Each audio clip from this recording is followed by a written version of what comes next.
कार्रवाई दोषियों पे होनी चाहिए या नेताओं पर, सवाल ये बहुत बड़ा है, इस समय जनता के बीच में है।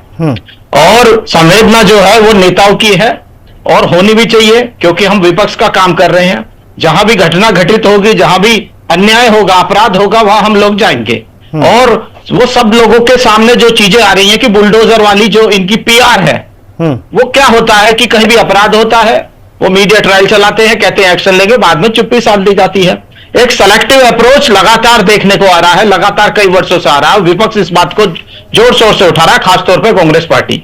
हम ये कहना चाहते हैं कि अगर सचमुच में अपराध पर कंट्रोल है तो लगातार अपराध लगातार क्यों बढ़ते जा रहे हैं सुनील जी? और एनसीआरबी का आंकड़ा लगातार बताता है, तो सरकारी आंकड़ा है कि उत्तर प्रदेश में महिलाओं के खिलाफ जो अत्याचार है वो देश भर में सबसे ज्यादा है। तो आंकड़े जो है, जमीनी हकीकत वो कुछ और है।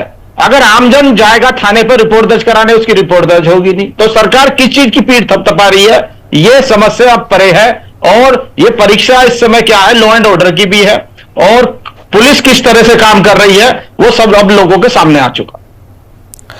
अभिमन्यु भाई, इस पूरे घटनाक्रम में आपने और थोड़ी दृष्टि डाली हो बारीकी से, हालांकि कपिल जी बेहतर जवाब देंगे उसका, उन तक आवाज पहुंचे तब, लेकिन मैं आपसे ये समझना चाह रहा हूं मेरे भाई, इस घटनाक्रम में भी क्या आपको लग रहा है कि कहीं किसी तरह का ऐसा वो हो रहा है कि भाई इसमें जातिगत मामला आ गया, या किसी का टाइटल देखकर कार्रवाई हो रही है?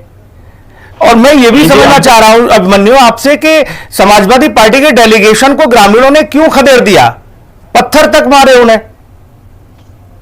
देखिए सुनील जी, हम तो बिल्कुल स्पष्ट तौर पर कहना चाहते हैं कि कहीं पर भी अगर अपराध है तो उसकी जांच होनी चाहिए और कार्रवाई होनी चाहिए। ये सेलेक्टिव अप्रोच नहीं होना चाहिए। और देखिए, जहां तक देखिए नेताओं की बात है, नेताएं संवेदना प्रकट करने जाएंगे। अगर पथराव किया जा रहा है तो ये तो देखो निंदनीय, आप भी मानेंगे। अगर कहीं भी पीड़ा हो रही है, आपके भी गांव में पीड़ा हो सकती है कहीं, और वहां कांग्रेस से समाजवादी पार्टी के लोग जाए, उनके साथ उल्टा बदतमीजी हो जाए, तो ये तो निंदनीय है। इसका तो देखिए, इसकी तो निंदा की जानी चाहिए जितनी निंदा की जा सकती। जी।